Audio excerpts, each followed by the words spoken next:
Yes, guys, welcome back to the Cannon podcast. We have got a lot to break down today. This is going to be a big show. I'm really looking forward to this one. George and I here. A couple of housekeeping bits to get out of the way before we obviously discuss the weather, maybe. It's not much to talk about with Arsenal. Just a couple of sort of little updates. Firstly, for Canon members and Patreon, so YouTube members and patrons, we now have a Discord. So if you are a Canon member or a patron or whatever, you can go and check out our Discord. We'll be putting sort of questions and stuff in there. And we want to sort of come to more questions at the end of these main pods, which we'll come to a little bit later. And secondly, also, just to update you, you may or may not have known up to now, but this has sort of been a three-way operation from the start of the Cannon podcast. Babs has decided to take a bit of a step back, which is completely understandable. He's got other sort of priorities with his own content and his channel and stuff. He'll still be here, so he'll still be here on podcasts and instant reactions and stuff, so you're not losing his dulcet tones. But George and I will be taking the Cannon podcast forward. So we're excited. Very excited. It'll be a really interesting new chapter, but not even new because I think Babs will still be here. But yeah, we're looking forward basically just to taking the content to a new level, regardless. And that's always a commitment that we'll have to you guys, the listeners, and we enjoy you guys joining us on the journey. And if you really feel like you enjoy us, you can maybe pop down in the description and give us a little free trial follow, cheeky little free trial follow. There is if you were ever thinking, I know we plug it a lot, but if you were ever thinking of becoming a patron, it's probably a good time now. We're adding a new show, 2 new shows actually. We just got a Discord. We want to engage with you guys a lot more. We're taking your questions a lot more in the shows and stuff. So we really want to make it more of a kind of community and stuff. We're looking forward to it. But yeah, George, there's so much to talk about. I will say, I watched the game and my friend. So if you were on the instant reaction on Thursday, you would have seen I had a bit of a meltdown at the end because I nearly revealed that my friend's 30th was a surprise party and he listens to this podcast. So I basically went, I can't be there on Sunday because my friend's surprise, and then I stopped myself. And actually, luckily, he didn't listen to that. But I was at my friend's surprise party. I deserve a sponsorship from Madry, frankly, for the amount of beers I drank. So I'll be honest, the second half, because I was so nervous in the second half, is a little hazy. And I haven't had a chance to rewatch. Where did you watch it, first and foremost? Yeah, so for Canada, like we don't have regular broadcasts. We have this app called Fubo that I think most maybe North Americans do. So like I pay for it on like a yearly subscription, like a noob, because I'm not very techie, and so I've got that as a Really? as a guaranteed. Yeah, surprise shock. George, the landline isn't techie, but yeah, no. Yeah. So I watched it at home, and I don't know. I think maybe the listeners saw me break my objective character for like the very first time. I was very annoyed. The mask fell. The slip. there was a lot to talk about. I got so annoyed. You know what it is, mate? It's it really gave me reminders of if you ever had an older cousin at family gatherings that would pick on you, right? Mm-hmm. And it kind of got to a point where like, okay, now you're 16 and he may be 18, but you're like, I can give it back to you if you really want it. If you want to pick on me, I'll pick on you now. And it really gave me a little bit of an essence of that. And I saw a breaking of the mask on City, full stop, entirely for me. And despite the scoreline not getting away, like we'll talk about it, there's so many narratives that I thought got broken in terms of City just had this calm inevitability last year about how, oh, we're just going to do it. We don't really care what Arsenal are doing. They weren't too bothered. They were bothered by everything that what we were doing. And it rattled them and it knocked them off their emotional stability. And they were worried. And I saw fear. Like for the very first time, I saw a level of, I'm not comfortable because they're doing things to me that I thought we would steamroll them with. And it was just exemplified by Haaland being an absolute moron throughout the entirety of the match for me, in which, okay, fair play. He is a absolutely prolific goal scorer. But what he did from minute 1, by the way, when people are talking and complaining that Arsenal were the one targeting players, dude, does everybody forget the Haaland barge in the first minute against William Saliba? And then Bernardo Silva heads the ball away, by the way, after the whistle. And no one's talking about it. That sets the tone. And immediately they're sitting there saying that Arsenal are the ones having the dark arts, trying to attack players or trying to knock them down after the ball. When Rodri goes down after a contactless injury, that's on him. And then now they're starting to talk about the dark arts, which we will definitely get into in this podcast. I really didn't see very many, by the way, considered dark arts from Arsenal. What I saw was two teams setting the tone, and City were equally as dark artsy, if you want to call it that way, as Arsenal were. We just stood up, and the entire media frenzy around it, not just in terms of City, but in terms of rivals and people in the studio, they're just not sure what to make of an Arsenal team that can bully people now. It's fundamentally what I'm getting to terms with. I mean, I've never understood, from an English perspective, you guys are all passion, grit. You always support the people that are maybe more defensively sound. This whole idea of beautiful football, respectfully, has never been something that the English media has truly praised. It's all about, heart and, making sure if you want it more and all of those things. That is what your remit has been. And when a team sits there and does it, they typically praise them, but not Arsenal. Not Arsenal. And we'll get into the whole officiating and the whole idea about Arsenal getting punished to the full extent and letter of the law consistently. But I just saw, fundamentally in that game, I didn't see a superior opponent. I didn't see the older cousin. I saw the younger cousin come of age and give it back. And the older cousin did not like that and threw a temper tantrum and got worried. That's what I saw. Everything that irritates us about others can lead us to an understanding of ourselves. Carl Jung. That is what City went through yesterday. We've arrived, guys. Yeah. We have arrived at the top level of English football. We are as good as City. They're better in some aspects. We're better in some aspects. We are as good on a football level as Man City. Take that in. Appreciate that for a moment. Think of the journey we've been on. We saw that yesterday. We have different faces. They're better at certain aspects of the game. We're better at certain aspects of the game. But I'm telling you, quality-wise, you cannot get whatever that phrase is, cigarette paper between us. Honestly, look, it's incredibly frustrating how it all happened in the end. So it kind of takes the shine off it. But the way we competed, the way we believed in ourselves, the way we picked ourselves up after that first goal from Haaland, the way we controlled aspects of the game, the quality that we're showing without Ødegaard, without Marino, I could not be prouder of this team, mate. And I think that analogy of the cousin is absolutely perfect. And the reason I read that quote out is they know. The reason they're annoyed is they know this is true. It used to be, Pep, you get, yeah, they're so good, yeah. Ipswich Town, they're so good. Yeah, I'll tell you why they're so good, because he doesn't think about them. He doesn't. We don't keep him up. They don't keep him up at night. I'm telling you, Arsenal are keeping him up at night. And that tells you our level. They're annoyed at us because they know how good we are. They know they have to come to the Emirates. And are they the favourites? I'm not sure they are. At the Emirates, are City the favourites? And that's the level we've got to. And I was watching that game yesterday, and obviously, I was 5-6 pints deep, so I was knocking them back because I was so nervous. But that second half, we showed a completely different face to ourselves. But that first half, we're definitely going. I'm telling you, George, we're doing a rewatch. You have no choice. We'll do a rewatch of that first half for patrons and YouTube members. But that was some special football in certain aspects. It's not the most beautiful, free-flowing stuff, obviously, and we'll come to sort of the tactical aspects of that game later. But the quote that comes up for me is Mikel at the top of this season, or maybe the end of last, was saying, be able to win in any context. Any context. And that's what we were doing. We went to the Etihad and we tried to win in any context. Now, the absolute BS of the PGMOL got in our way, but that's what we were trying to do. And it may not look like that because we're not putting 15, passes together or whatever, and we're not, getting 15 XG in every single game, whatever. But we came there to win. Make no mistake, and we are here. Can we just break that down? I mean, we're going to get into the nitty gritty, but can we please break down this supposed City domination in the second half? 24 shots. Ooh, that sounds really bad. 24 shots to 0 sounds really bad. How much XG did they garner? 1.07. All the shots were pot shots from outside the box. Against 10 men. And we're camped on the edge of our box. Camped in, couldn't break us down. Like, at what level do you sit there?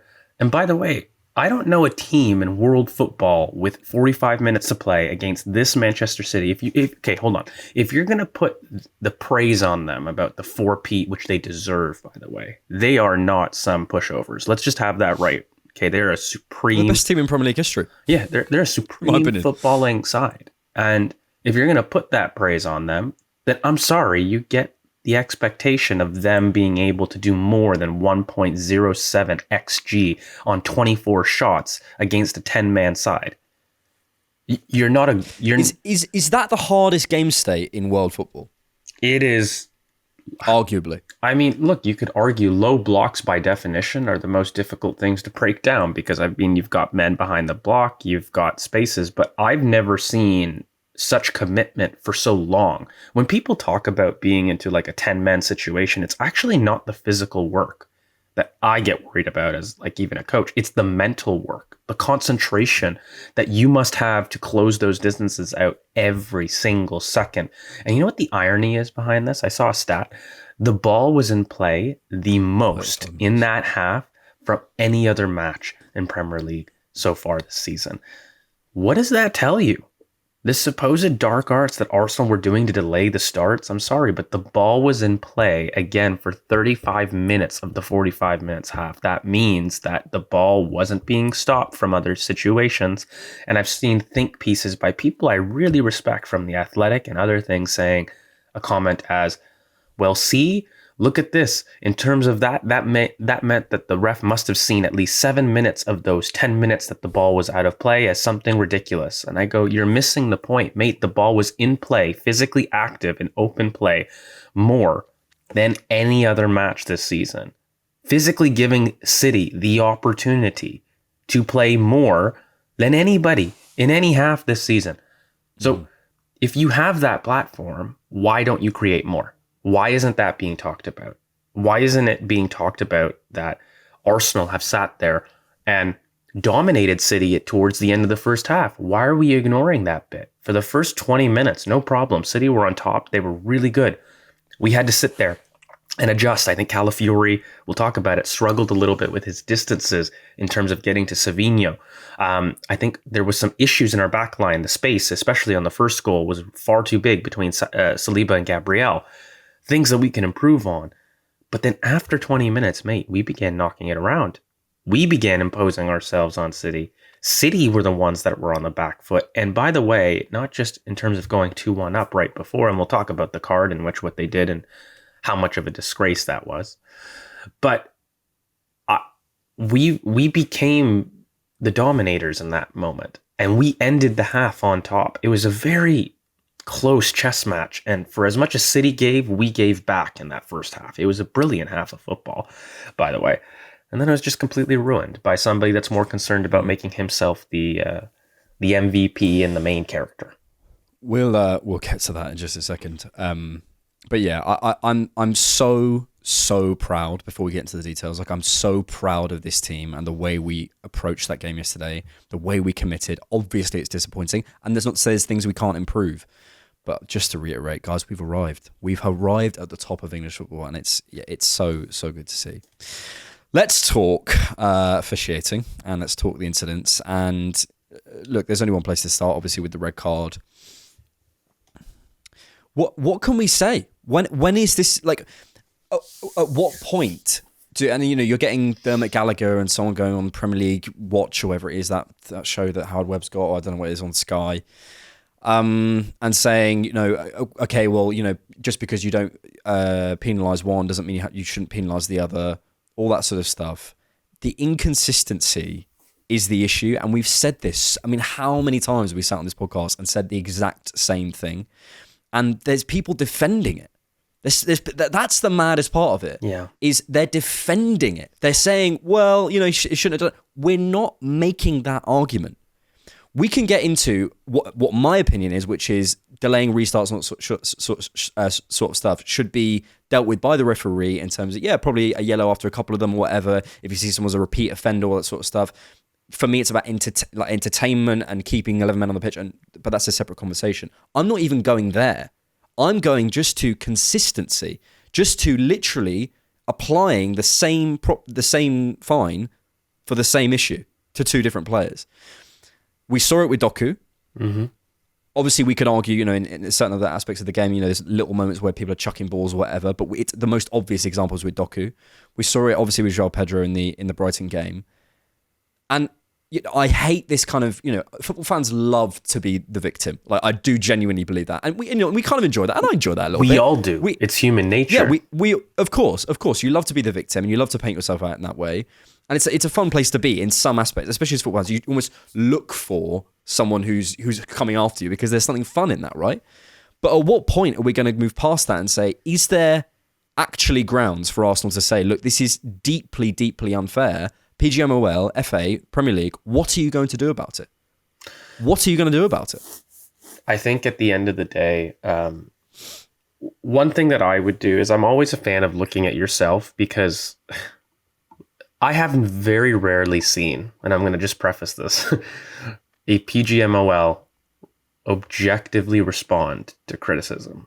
I don't understand it. I actually don't understand why there aren't more clubs unifying, not from an Arsenal case, from cases in the past. Like, let's just ignore Arsenal because people are going to sit there and say that you're biased. But I mean, when you talk about the Liverpool defense, I mean, that was one time when the country kind of unified a little bit beyond that. But I mean, there's been plenty of other moments in history, in Premier League history, in which there was abhorrent decisions. And for some reason, I don't see the clubs unify in that. And they're just as bad as the fans in terms of being as tribal as they want. And I've never understood it because this is something that affects the game hugely.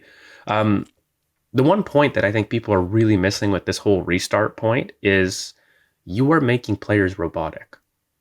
And it has nothing to do with emotional control. The fact is, we lose ourselves in games. I mean, fans do it. If you sat there and you told me, George, you need to be objective for every single podcast. And by the way, when you're watching it, you can't jump up and down at the goal. It's just a goal. Why are you celebrating, mate? Like, is this where we're at? Is this where we're at in football discourse, that we're sitting there trying to take every single emotion out of the game?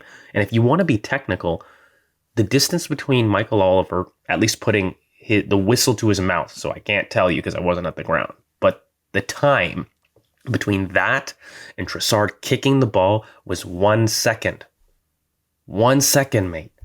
Even if Mikel told everybody and said, they're looking for it, guys, they're against you, do not do it. Do not do it.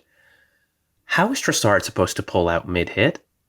Who, by the way, he's hitting it into space with Martinelli. He's not chucking it out in terms of delaying a game. Martinelli's on the break. When he wins the ball, whether you think it's fair or not, in his mind, the ball is live. The ball is live until he recognizes to stop. I think that you are asking players to become robotic. You're asking players to become predictable, and you're asking players to do something that is at the very heart away from the game. And you play to the whistle, you play until you hear somebody stop, and you shouldn't have to sit there and say, ooh, did I wait too long? Did I wait a second? You know, it angers you more when you start to see the inconsistency of the application in the very same game by the very same referee, when not just Doku, but Bernardo Silva, like I said, in the very first minute. I urge everybody to go watch it back. Holland barges into Saliba. The ball is bouncing in the air, and it goes to Bernardo Silva, and he heads the ball away. I'm sorry, but mate, I don't care if it's the first minute. If you're going to sit there and apply those rules and that application in terms of getting Arsenal players sent off 2 games at the start of the season, you better damn do it at every minute. Be consistent. If it's a rule, then respect the rule. But clearly it's a rule, but you don't even respect it as the officiating party. You as the rival fans don't even respect it. Because you're sitting there wanting to laugh at somebody that you actually fear, and it's projecting your own insecurities at that point. But then when it comes to you, because it will, it's fashionable now because the team that, is going against this Man City is going to be Arsenal, and it's fun to laugh at times when, you don't want some of your biggest rivals, and a big team winning, by the way. You don't want it. I think people accept City winning because for them, there's a legacy argument. I guarantee you if City had the history of the other top 6 clubs, they wouldn't get the same respect that they get in broad media. A big reason is people are fine to accept, in my opinion, Manchester City being this type of winning team because of the lack of legacy. They just don't care about them. They don't. Because they just don't care about them. But why though? Because every football fan does care about another fan, like club winning. I mean, if it was Liverpool, United, Arsenal, Chelsea, yeah, but we've all gone through legacy. That. These are the legacy clubs of old, right? That's my point, and that's why there isn't the scrutiny. Yeah. Well, that's exactly my point on it. And so, look, it was ridiculous. I'll just end on saying I think a major part of this is that it's up to the clubs. I don't think that I've seen an instance of the PGMOL self-reflecting and saying I was wrong. And that's not to say then that you shouldn't fight, but I really think that clubs around the league should get behind and really review this and push forward change, because, I mean, it's going to happen to them at some point, and they're going to decide when to apply it on their own subjective nature. And it's going to go against a club other than Arsenal. So I want you guys to feel the same injustice that we do, and maybe then you'll unite. But it shouldn't take that. Yeah, these things have to be cross club, and they have to, in the same way that I'm thinking politically, whether it's a health service or something that's best in a country politically, you have to unite across parties for certain things. Like, you have to do that. You have to make change properly happen, right? Look, I think what you're saying about PGMOL in terms of the self-reflection, it wouldn't shock me, honestly. I know this is probably quite a bold claim. If there's a horrible, toxic culture there, I wouldn't be surprised, because it feels to me like one of those institutions that hasn't quite had their coming into the modern age moment, where you go, actually, we're going to improve our comms, we're going to improve how we train people, we're going to be much more transparent. It feels to me like a club where all of them get together, even the ex-referees, they go on TV and they defend each other, and instead of just going, look, we're looking for better standards, whatever. I'm sure there's some great people in the PGMOL. I know people are working to improve it, but ultimately, what I feel like we have at the moment is a situation where they show no accountability, they show no desire to change, they show even something like the ability to VAR check a second yellow. That should be in tomorrow. It's such a simple change. You should, of course, be able to do that. But ultimately, I think it comes back to this. There was always a teacher at school who went absolutely so hard as a disciplinarian on certain kids within the class. If one kid was whatever, talking up, or they would just absolutely hammer. There was always those teachers who they'd give out like an after-school detention for asking for a pen. And you're like, what are you doing? What are you doing? And what it is ultimately it's a lack of emotional intelligence. It's a lack of going, I've got a kid here who is acting up over and over and over again. Why? Yeah. Why is this kid acting up? Let me think about that. Well, maybe something's going on at home. How do I actually fix the issue? Well, I'm going to have to speak to them. It's going to take a little bit of effort. I'm going to have to review things. I have to go through. And then instead of giving these ridiculous slam down punishments, I'm going to have to talk to the child, see what's going on, sort of work together. And it feels like that very sort of old school, nope, this is what we're doing, this is how we're doing it, and we won't change, and that's it. Instead of listening to people in a new modern leadership way and going like, right, okay, well, we're hearing this and we're hearing that. How do we work with clubs? Here's our statement about this. All the while understanding, in the same way that teacher needs to understand the context of the child, understanding your job is to protect the entertainment of the sport. Your job is not to impose yourself. Your job is not to make yourself the main character. Your job is not to be the name that's in the papers and the headlines. Your job is to make everyone's Sunday run smoothly. In the sense that you're a host. You're a host of a party. You're not there to make yourself the main guest who's the one telling the funny anecdotes and you're the host. You're there going, can I get more drinks? And of course, if something happens, you need to step in because you're the host. But you're not the main character. And it's this old school, boys club. We're going to protect ourselves. We're all from the same place. We all grew up in the same areas, and we're going to show no transparency. We're going to go on TV and defend ourselves. I would not be surprised if there's a horrible work culture there, because that feels like, from an external perspective, all the messaging you get from PGMOL is that. And I just think something needs to change soon. Brad, who I used to podcast with a lot, and some people will know, said as well and pointed out that Michael Oliver's the same guy who I think took money from the Saudi league, or was, there's some weird stuff going on there. That should be we should hire from Europe. Isn't it nice in the Champions League where you watch the Champions League game and there's refs that aren't trying to make it all about themselves? I can't think of an incident. We've been back in the Champions League recently. I can't think of an incident in our Champions League games other than maybe that Saka situation with Neuer where it's not given. But that's not that's protecting. That's about an incident. I'm talking about protecting the entertainment product. The referees have too much power. They're too well known, and it's got to stop. Something's got to change. It's a really odd situation. I don't know why they have so much power. I'll be honest with you, and it doesn't make sense to me because the product are the players, and the product is the game. I mean, we all respect it, and it just ruins everyone's Sunday for no reason. I was just going to say, Trossard is not endangering his fellow professionals. That's when you should be sent off. When you're endangering the integrity of the sport and endangering the game, send them off. But before that, why are you being so officious? Again, I'm not sitting there to compare, but do you know what says everything? Lisandro Martinez's tackle. Oh my God. No retribution. Trossard is a red card. Bro, I saw one. Those things that go around and they're like, guess which one's a red card. Yeah. And it's the is it Bellegarde? I mean, the Wolves player who's got his hand round Havertz's neck. Yeah. It's the one where Vicario's outside the box holding onto the, handling it. And then obviously the Lissandro one where he's going in 2-footed. And it's like, guess which one's a red card? Yeah. It's just... It's beyond ridiculous. But you know what? That's why I keep saying it has to be a collective club responsibility. Yeah. You can't sit there and be an individual and say that you were hard done by. No one's going to listen to you. It's crying wolf in that sense. But I do think, I do want to raise this point. Why are referees not questioned? How many years have we been saying that refs should be put to a post-match and explain their decisions? Mm-hmm. They should own their own stuff. How many years have we been saying that and they don't do it? I mean, they won't. There's no accountability. There's none. Well, that's my question is. I mean, from a level, okay, mate. Think about it. At every level of the game, we criticize players to no end. They have to be robots that can't even bite back on social media and can't bite back in terms of anything that they do in the stands, in terms of anything. They have a responsibility that we place on them as pundits, as fans. You must behave, right? Managers, the exact same thing. Mate, when Ange Postecoglou is sitting there and he's demeaning a journalist or whatever, I'm sure it pisses off everybody. And you know what? He may not get the criticism that you may want, but he gets the criticism. Mikel does. Klopp does. Pep does. For God's sakes, Pep, one of the best managers to have ever lived, gets the criticism consistently. So I'm sitting there and I'm thinking, okay, and fan bases, by the way, they get criticized all the time.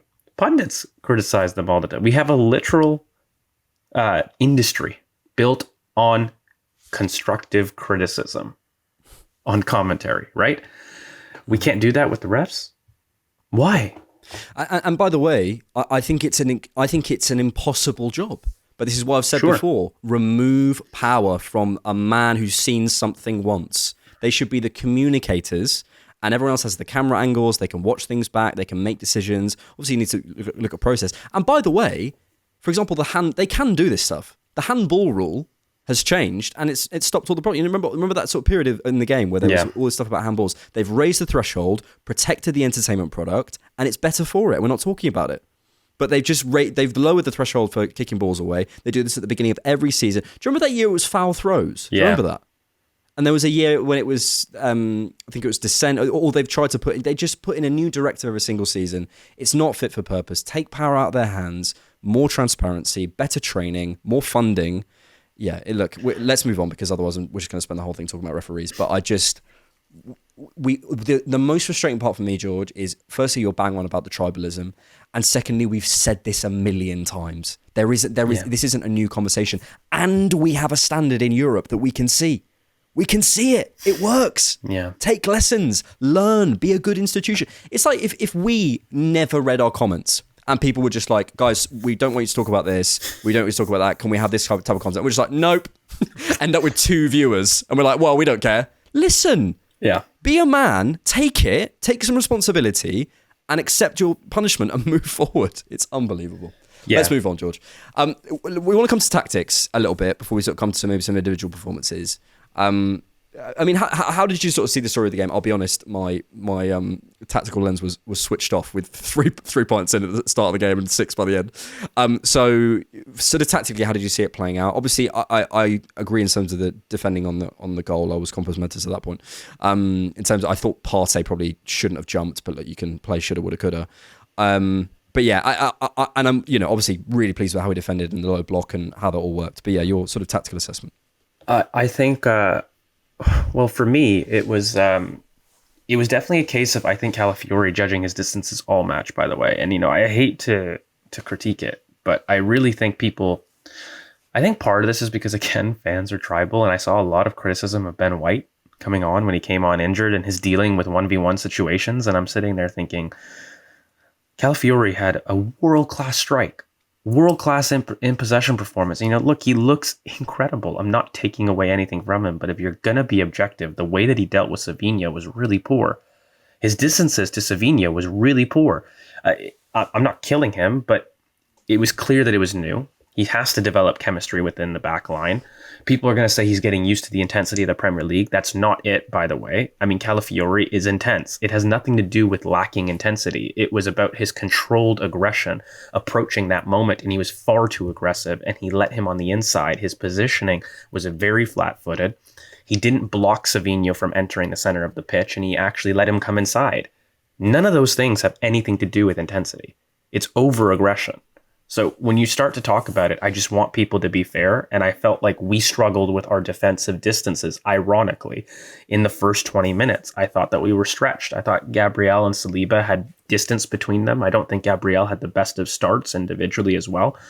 I think he grew into the game. And ironically, the two players that I've criticized the most, I think, had the most growth in the game individually in terms of really starting to understand the rules and those distances really quite well, because we locked it down very, very well. But we did struggle in the first, I'd say, 15, 20 minutes. And after that, there was really a concerted effort to isolate Kyle Walker. I thought he was the weak point at Manchester City. I thought it was really clear. There was a lot of directed switches out to that side and going over the top of Kyle Walker in an attempt to get in behind. I thought Gabriel Martinelli started to really show some signs. He played very well, in my opinion. And in terms of looking at like what we changed, I just think that Arsenal, they couldn't go man-to-man press. And I think this has been the worst part of not having Martin Odegaard, Marino, and having our team fit and adjusted, is that Arsenal have had to adjust their pressing schemes. They can't go as man-to-man because they don't have the team that can support that, really. And so the pressure with that had meant that Arsenal were a little bit more zonal, and it gave City a little bit more time on the ball in deep build-up situations, which is not something that you ideally would want. But when they got to those situations, I think Arsenal did a really good job about making them go around the team as opposed through the team. They really blocked central progression and took a leaf out of everybody's book in terms of what they approach us with. And to end, I just thought Arsenal began to really display a level of build-up flexibility that even stooped City, who were very man-to-man, by the way, which is probably one of the biggest surprise. Again, the respect that City showed Arsenal was bigger than anybody in the league. The way that Haaland, Silva, everybody was pressing man-to-man was incredible, but tiring. And I think Arsenal dealt with it after 20 minutes, and it became a case of, again, I think Calafiori was the instigator in deep build-up. He just looked absolutely calm, cool as a cucumber. He was somebody that I felt really gave us a flexibility. I think Urian Timber did a really good job about killing his 1v1 duel moments, who I thought was brilliant defensively again. And I just thought that the team just grew into the game really broadly. And we started to see a lot of really good opportunities. We started to see us work City a little bit more, and we definitely got on the front foot in that aspect. And for a lot of people saying they want to clown the set pieces, City looked vulnerable on set pieces even before the goal. Yep. Gabriel should have scored before the goal. He misses. Kyle Walker's defending is so funny, mate. It's so funny. He was a weak point. Tap. See ya. It was so dumb. But also, I thought he also lost Gabriel in the corner routine before when he was supposed to have a free header. I mean, it was incredible. I don't know. That was Doku. That was Doku. They changed it. Okay. Well, I think City's defending of set pieces was pretty shambolic in general. Like, I think that they had a lot of spaces in their set piece routines, and they had a lot of spaces in transition, which again, I think were Kyle Walker based. Well, we did the same thing both times. With it doesn't matter who you put on him. Yep. We did the same thing, create that space at the back post, which tells you there's a structural thing. Yeah, I think with Calafiori, people forget, that's his first start away at the Etihad. He's going to have there's going to be a bit of time where he's betting himself in. And I agree, it's not about intensity, it's not about fitness, it's not about any of that stuff. It's just about the understanding of distances, who's going, who's staying, where's Gabriel, where's my man, if I jump, are you going to pull in, whatever. I think I would put more blame on it in that moment in Thomas Partey, because I think he doesn't need to jump out of that pocket and whatever. But yeah, I want to come to some individual performances. And I want to start with Gabriel. Well, actually, I wanted to. There was a couple of interesting stats that came out yesterday. Maybe start there before I want to talk about Gabriel. There was a stat that Kai Havertz didn't complete any of his passes. I think he attempted 5 and didn't complete any. Is that a concern for you? Personally, it isn't for me, because I actually said at one point in the second half, I think it was, I was like, has Kai Havertz touched the ball with his feet? He's touched it with his head many times, but I wasn't sure he touched it with his feet. I think, given the game state, given how we were playing, I didn't see that as his role. I think you can look at that stat in isolation and go, but it's like, going, the goalie hasn't scored in 10 years. And you're like, well, that's not his job. I don't think that was his job on the day, was to, link up and find people in spaces in behind or whatever it might be. I think it was to remain on that last line and be a target. So it didn't particularly bother me, but I'm interested in your take on it. I mean, he was definitely an outlet. I think I'm more concerned with the fact that now we've got multiple games running where Kai Havertz hasn't effectively been able to bring the ball down to get others into play. I mean, that is a tactic that we've used in terms of Raya going out to him, and he just hasn't been able to successfully do those things. Whether it's the first touch or whatnot, I mean, he's successful about getting to the ball, but in terms of bringing it under control and bringing it under control for Arsenal, that's definitely not something that I've seen consistently from him. So I more adjudicate that to him. I don't know about the passes. I mean, I think it's one and the same. A pass is probably what people are saying is that you've brought it under control in a sense, and there should be at least a couple. I think it's a skewed stat because, I mean, we spent half the game chasing our tails. So it's definitely a skewed stat. But one thing I think that is fair to say is that as far as Kai Havertz goes, I don't think, look, you said that he gets his head to it, which is fair enough. He does. But does that matter if the ball's not under control? Not for me entirely. And if he's not supported actually around him, I didn't think he particularly was in terms of getting that second ball in. I think part of that is because maybe Rice doesn't want to fully jump up without Marino. There's a bit of a thing going on there. Yeah, but yeah. And also when you talk about it, I mean, you're going to have low touch and high touch players in the 11. Period. And Kai Havertz is undoubtedly a level of low touch. I think the frustrating thing is okay. If you were to describe Kai Havertz's role broadly, and we were to remove this question for a minute, what kind of a striker is Kai Havertz? Would you not say that he's a facilitator? Would you say that he's somebody that likes to link up in multiple different areas, solve problems, but then have space to run on the last line? Is probably... Yeah, I think the sort of the false nine stuff he does, I would argue, is a lot more weighted towards running and creating space. So it's not Firmino. But I think we should be seeing more touches at his absolute best. Yeah. Yeah. So there's a level of that, but then I think I attack the question a little bit differently. Like, I don't want Havertz doing that. I want Saka. I actually isolate the amount of touches that Saka is able to have.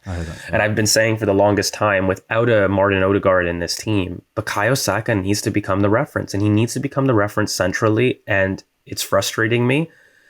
I think that's the biggest miss. It's not Kai Havertz for me. Kai Havertz, let him continue to be the runner. Because at his best, Kai Havertz isn't, again, he will facilitate, but he isn't some high-touch player that adds massive on-the-ball value. It's off-the-ball value that he's always offered. So when you're asking yourself in the front line, who is somebody that can provide me with on-the-ball value? Of the front six, Saka is the next best person, if not the best person, compared to Martin Odegaard.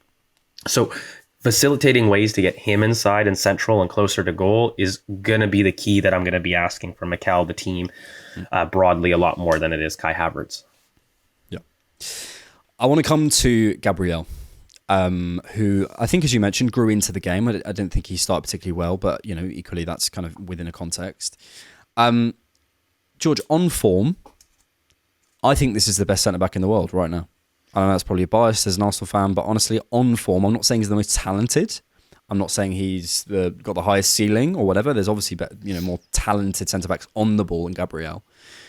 But defending the box, defending set pieces, obviously attacking set pieces, in terms of the bravery in the pass, in terms of his positioning, in terms of how he anticipates, in terms of how he jumps out and wins every battle. Everything you want from a centre-back in that partnership, in terms of the person who you're not going to expect to have your most touches and build up and so on and so forth, everything you want from Gabriel is there. Yeah. I look at him and I go, if you were to pick out a protagonist, someone who maybe exemplifies absolutely everything about Mikel's football, about Mikel's journey at Arsenal, about the journey we've gone on as fans and we've gone on as a team, I can't think of a better representative than Gabriel. If we signed him in 2023 and he was putting in these performances, right now, everyone would say he's better than Saliba. Everyone would. Now, I appreciate that there's a different talent level. Saliba has a different skill set. But because we've been with him for so long, we've seen his growth and we've seen him go from, someone who was a little bit dodgy in possession. I was watching him in 21-22 the other day. He's passing. He's like bobbling around. It's got a lot smoother. He strikes through the ball a lot cleaner now. There's a moment where he's facilitating the final third. I think, was it before the goal? Maybe there's a moment where he's like on the underlap.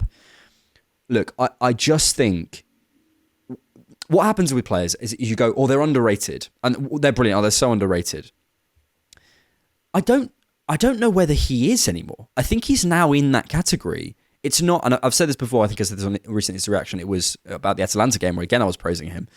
And I was saying, you go, what happens is pundits will go, Gabriel did a great thing. They're such a great partnership. But when Saliba does a great thing, isn't Saliba great? And that's what's been happening. But I do think within the fan base and within it, I think something's changing there. I think that's still in the mainstream.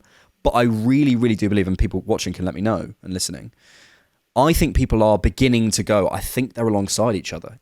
Obviously different skill sets, obviously different in what they do, but in terms of at the level they're they're capable of, even if you think Saliba has a higher ceiling, right now, I think it's the same. I think it's the same, and that is insane. I think, and I'll say this last thing, I think he's in our top 5 defenders of all time at the club. Alongside Saliba, but alongside the likes of Adams, Cole, like whoever you want to put in that list, I think especially when he leaves, we'll look back and go, Gabriel is in our top 5 Arsenal defenders of all time. I think that happens. The one thing that I always say about Gabriel is I don't know if I see a center back more concerned with defending than I do Gabriel. Like pure defending we're talking about. We're not talking about the completeness of the profile, but like actually winning your duels and the aggression that you show in terms of those 1v1 duels. Defending. Yeah, I don't think there's a better one. And I don't know, he gives you a little bit of that Vidic-esque mentality, right? Like when you look at that partnership of Rio and Vidic, I mean, Gabriel and Saliba, there's a lot of similarities that you could draw between that partnership and mentality. And he just gives me, he's the gladiator. He really is. And I think that he's rubbed off on Saliba, by the way, for the better. I think Saliba is going to reach a bigger potential by having Gabriel next to him. Agree. And that's one of the biggest compliments that I could say, because you don't take things from players you don't respect, right? As somebody that's in life. I mean, you don't listen to somebody or watch somebody or try to emulate somebody unless you respect them to a certain level. Yeah. And I think Gabriel, he's never got the praise because he's not fashionable. He wasn't cute on the ball. He wasn't somebody that had a pleasing technical aesthetic. He wasn't somebody that I think, I don't know, he isn't, I hate to say this, he's not, I don't know, he's a very handsome guy, but he's not got the pretty privilege. He's not Saliba. He's not Saliba. He's not Saliba. The aura, the way that he came in. I mean, people sit there and That's the thing. It's the story. I think this is the thing is we've kind of known about him for too long a little bit, I think. Well, and also people forget, mate, he got into football very late. I've said this on podcasts before. Like if you actually look at his career, Gabriel didn't enter academies until he was like 17, 18, period. That was his like first footballing education. So he came very late. And so when you talk about all these fundamentals and stuff, it was absolutely a case of, for me at least, Gabriel not getting the opportunity to hone those skills very early. and he wasn't brought up in an academy level. There's very raw aspects to him. And I think it contributed to this idea of him being a quote unquote bozo and having moments because he's uncoordinated. His gait is unorthodox, and people say, well, you look like an outlier, so you must be an outlier. And it's got to the point where he is the most potent aerial center back in the world, and arguably, mate, at the end of his career, is there going to be a better aerial center back off set pieces? I don't know. I really don't know. I don't know. You can't answer that. It's a genuine question. 16 goals, I think it is at this point. Yeah. From set pieces. Mate, it's becoming a point where it's not even just a set piece point. He's guaranteeing you 5 goals a season. Can you name many center backs in football history that guaranteed you 5 goals a season individually? Mm-hmm. I think you pump that up as well. 6 or 7. Yeah. Look, and as a partnership, that's 10, you know. Look, I'm sure, George, being the football genius you are, you saw it from the top. But I remember having genuine conversations about who was better out of Pablo Mari and Gabriel. Like, I remember entertaining those conversations. And it just shows us, doesn't it? Like, you know, for me anyway, that how wrong you can be about someone and the work he must do on the training ground. Look, I don't like that he's injured Marino, but that tells you everything about him. He's just like, look, I'm going to be me. I'm going to put in a maximum effort every single day. I'm going to run through a brick wall for you, and that's exactly what we have. Before we come to some questions, so I want to do your questions on Discord and X as well in the last sort of 15 minutes. I do just want to give a little shout out to Miles Lewis-Skelly, who made his Premier League debut yesterday. Who's that? He graduated from the George Voutsas Academy, so that's exciting. Not a very esteemed academy, but we'll take it. Hey, listen. Many people want to be in there. I want to be in there. If you watch me play, you go, "This guy is a bozo." But look, I absolutely love this kid coaching senior professionals from the touchline against Spurs, getting a yellow card before making your Premier League debut. For dissent or whatever, I think he was telling someone to go down or something. The engagement from the touchline. He's 17, coming on at the Etihad in the most difficult game state and doing nothing wrong. Getting absolutely, he wasn't brilliant, but he got absolutely nothing wrong in a position, out of position. Got something to say too. I thought he was really composed in pressure situations, choosing to try to make a pass. I'm praising your boy. Let me land. Sit there like a proud father. Listen. Finally standing up to Erling Haaland. Look, we'll talk about him as a footballer. I think we should do a scouted episode on him. But as a character, Mikel must absolutely love him. Love him. He is he's a boisterous lad. That's it. Listen, you're not gonna boast. George has been calling this for years. He called the Rice thing. He's called the Miles thing. I think you called the Ethan thing. I'm sure you got some stuff wrong, George, and we'll find out soon. But always, you can hide that for now. That's what you do as a social media personality, right? No, absolutely. But you just pretend you never said it. Yeah, you're God essentially. It's amazing. It is. It's incredible. Look, I did make a point. I think he actually played really well, and there was moments, not just because I'm biased. I felt like there's times that he didn't panic in that situation, trying to find a right pass in a situation that was backs to the wall, and most people were booting it out of play. I mean, we just finished praising Gabriel, but I thought towards the last 10 minutes, it was a case of get it out, and we go again. Miles didn't show me that personality trait to be really calm under pressure, and then the coaching. For me, he's a much more dominant personality than Ethan is. By the way, Ethan will lead by example. Miles will shout. Miles will be that guy that you will hear like constantly. He is a much more extroverted nature. And I think you see that in spurts. And I love the fact that he's willing to stand up for his teammates. I mean, he's facing a freaking 6'3", 6'4" monster. No offense, he's 5'8", and he's like, give it some. Like, he doesn't care. And it's so embarrassing from Haaland. Oh, who are you? A 17-year-old who's making a Premier League debut in a title chasing team. Yeah. Someone quite special, actually. Essentially. And by the way, Haaland, we'll see how humble you are when you're lining up against Rotherham next season, mate. All right, so hold that. Yeah, no, it was great to see. The one thing I'll end on this, and we'll get to viewer questions, is I think it speaks volumes that they were introduced in these matches, mate. The matches weren't done. Okay, look, we had an injury, so we were forced to away a situation. Away at City, like like we didn't I don't know, put Rice at at center back and move Gabriel across and then introduce another senior player. Like we didn't do that, and we put Ethan and Miles in key situations, both in North London derby and City away. I think it shows volumes to what Mikel believes in terms of the trust of these players, and I think it's very. I'm going to make this bold claim. We absolutely should expect at minimum 5 Premier League appearances for the both of them at this point. I think so. If you're good enough to enter the fray in game deciding states at the Etihad and in a North London derby away, there's no game that you can tell me is too big at that point. Maybe a Champions League final and something crazy like that. But there's no Premier League game that's too big at that point. Oh, mate, and you come in for recovery today as Miles Lewis-Skelly. Oh, and you go... buzzing. By the way, I heard on the grapevine, Miles Lewis-Skelly's mum listens to the Cannon podcast. So shout her out. If you're listening, we love your son. George especially. I love your son. Not in a weird way. Well, but I wouldn't say no. He's 17, George. Leave him alone. But yeah, moving past that. But imagine coming into training today. Like as a 17-year-old who's just stood up to Haaland, who's got that moment of himself, and the kind of all that stuff that I'm sure they see, the outside world seeing, the confidence boost that's going to give him, the status level, the aura that an Ethan and a Miles now hold at the club.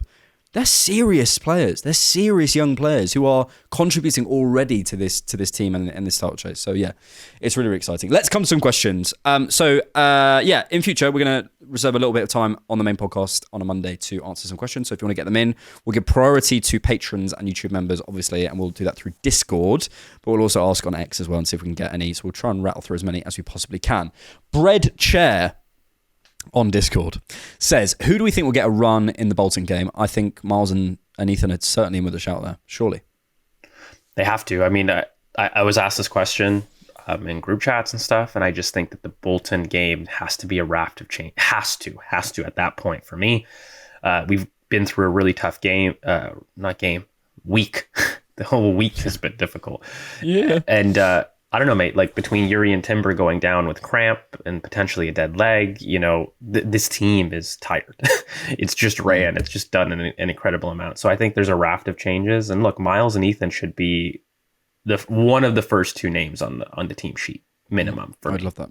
And I think you can start with them and say, look, that's what we're doing. We're going with them. And then you work around it. And and you might have a Jorginho. You might, sort of work around that. And it's always that balance of not wanting to change too much, but also giving people opportunities and that sort of stuff. And look, ultimately, the club know way more about the physical state than we do. I'm looking at someone like a Kai Havertz. I'm worried about the amount of minutes he's playing. I'm obviously worried about Rice. I'm obviously worried about Saka. But I always reiterate, the club and the players speak all the time. They have thousands of data points about where they are in the red zone, whatever. Way better than us going, they've played lots of minutes. It says so on Transfermarkt. I'm not saying we shouldn't have concerns, but I always think it's worth trusting the club. So it'll be interesting to see who they put out on Wednesday. And I'll be there. So I'll be screaming Miles' name from the... I'm going to move past that. JTF on the Discord says... Oh, this is exciting. What does a potential Rodri ACL tear mean for the league? I just saw your face light up. I nearly said this earlier. Watching yesterday, especially with what's going to happen in terms of their... I've basically, up to now, in terms of saying who's favourites of the league, I've refrained. I've said I'm waiting to see what happens in January, February with the result of the investigation. I think that will decide it, honestly, because I think at the moment it's like probably 51-49. It's so close, but that would really swing it.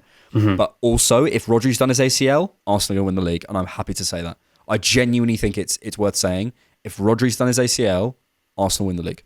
Rodri is City's point of failure. Yep. And that's other... That's how confident I am. Yeah. But it also is probably... Look at it this way. It's how much we praise Rodri. How good Rodri is. I mean, he is that for Pete's team point of failure.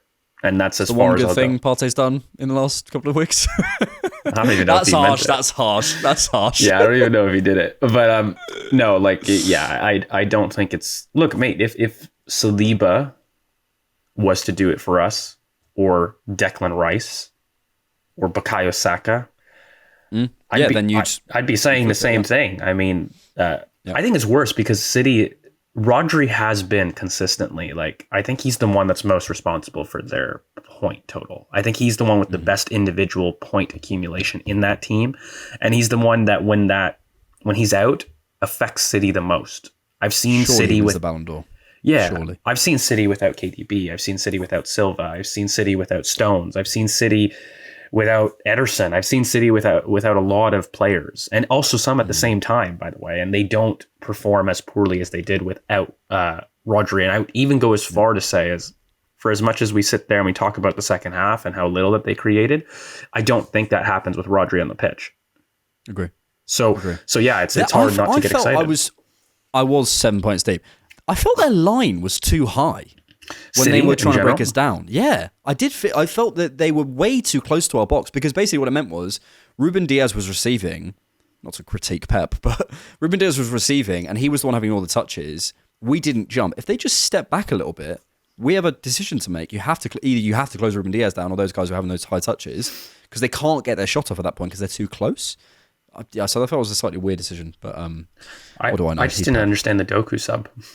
I would have thought he worried me a bit more. And if you wanted Grealish, then keep Doku on the pitch. He's just a live wire, you know? Oh, what? Nope. Live wire. This is a question on X from an @ that I'm not going to read out, but from Dr. Thugonomics, who says, that was the nicer bit. Do you all think we can go invincible this season, especially if we go to Anfield and don't lose? I was thinking about this, George, in the shower this morning, and I was thinking, okay, we haven't lost yet. We've been away to Spurs. We've been away to City. We've been away to Villa. Can we do it? No. Not for me. What's wrong with you, man? Have some delusion. No. I maintain, and you know what? It's the same reason why, for me, I'm not confidently saying something like we're going to do a double. We need another superstar to attack for me to start making big claims about the potential of the team. I do think that we've needed transitional inevitability. I buy that. And I'm saying a lot of potentially delusional things about where I think this team could go. It's the last piece for me. I'm saying it already, mate. Let's come to this question from Stardog Online on X, who says, is this newfound hatred a good or bad thing? And I don't know. I think we kind of spoke about this at the top of the pod, right? Like, I really like that it felt personal. They know where we've arrived. They know we're here. Yeah. I really like it. I think it's useful, honestly, because, and the reason why I say that, if the game has more bite in it, that's where City aren't in control. The way they've got through, the way they've won all these titles is broadly by having so much control of the game.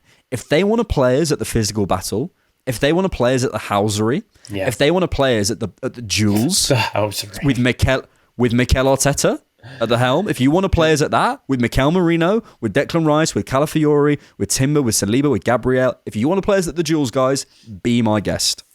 Be my guest. In fact, I'd love it. So the more fight and fire we can get into the game, honestly, I think it only advantages us. I think, just from my perspective, I have a look at, I think when people talked about Emery as having multiple faces and being a chameleon, he was talking in terms of the way of playing. That I don't think is correct. But in terms of the mentality, I think it is correct. There's 100% going to be different games and different strokes for different folks. There's going to be times that you need to show different aspects of yourself in games, and you need to be flexible to that. That I completely agree with. You just have to keep your principles. And I think that's what we've been doing as a team, and what Mikel's been brilliant at.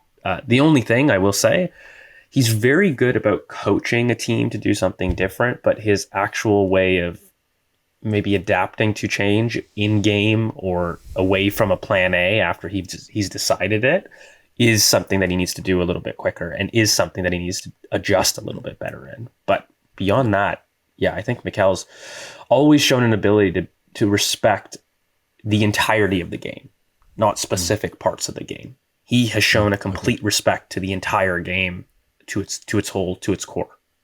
Every phase, every aspect of it, and he wants to beat. We'll finish there.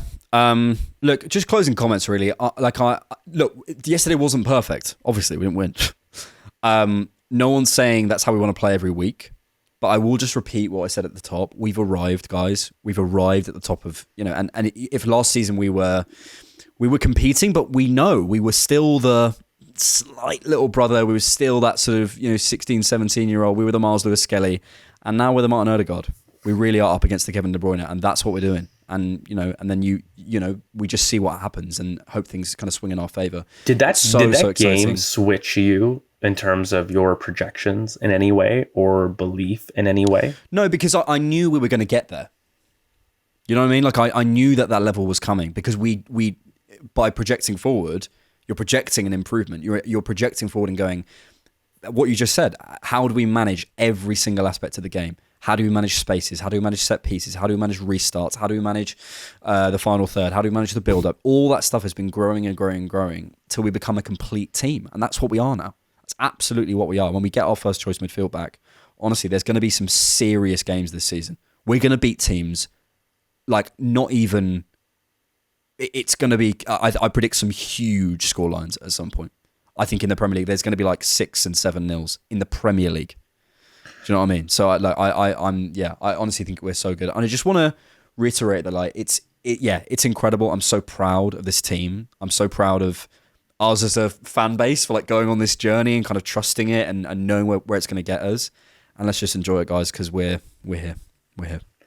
Yeah, I think I felt just an immense sense of pride. That's the only thing I kept repeating on the IR, and that's truly what it is. I mean, there's not every day needs to be a benchmark for where this team is going, and sometimes you just need to live in the moment. And I think for all the things that I was disappointed in outside the pitch in the moment and in the game, I just sent a massive amount of pride. And there's a part of me that really wants to fuel this us against the world mentality, and I saw fear. That's the only thing I'd like to reiterate. Yeah. I'd like to reiterate that I would love for our fans stop limiting us. Stop limiting the potential of greatness and your greatness. Believe in your quality. Believe in what you are trying to do and focus on that, because I can guarantee you now your big brother is doing it. Now your older cousin is doing it. And they are worried that they can't bug you at the family dinner anymore. They are worried that they're going to get a little back. And you know what? If they're not accepting it, we shouldn't. We should back up as fans and just rise together and support the team, because they've given us something to fight for right now. And I was just very proud about the team's performance. And ironically, City exiting disappointed with a draw. Thought you weren't allowed to celebrate that. Interesting. How did you celebrate the Calafiori goal? Mine was like this.